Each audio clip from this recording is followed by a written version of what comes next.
Ottawa, Washington, Reuters, Canada and the United States appear likely to extend a ban on non-essential travel until June 21 amid the ongoing novel coronavirus pandemic, sources in both nations said on Wednesday. The two neighbors had agreed on April 18 to extend border restrictions until May 21 as cases of the disease continue to rise in both nations. Canada is now pressing for the measures to remain for another month. It's too early to lift the restrictions, so we're working toward an extension, said one Canadian government source, describing the talks with Washington as positive. In Washington, a U.S. official confirmed the two sides were set to agree on a 30-day extension. On Tuesday, the chief Canadian public health officer said the United States, where cases are increasing steadily, presented a risk.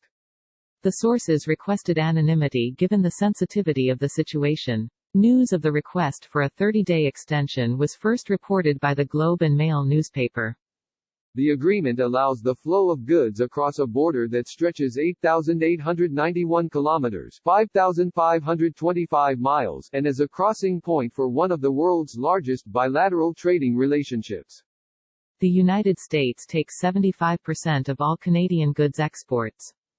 Prime Minister Justin Trudeau said talks about the border are going well and we're confident about being able to continue to keep Canadians safe, adding that the overall collaboration with the United States had been exceptional. The U.S. official said Washington and Mexico were also set to extend similar restrictions on non-essential travel. Separately, a Mexican government source said an extension for a limited period seemed likely.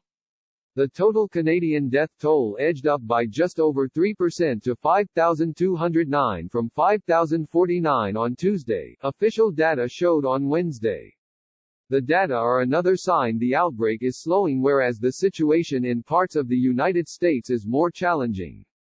The Canadian provinces of Ontario and Quebec are adjacent to the state of New York, one of the U.S. epicenters of the disease.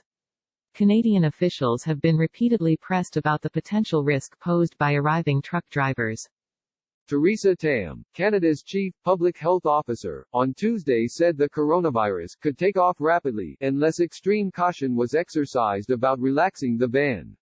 The United States, being one country that still has cases and is still trying to manage outbreaks, presents a risk to Canada from that perspective.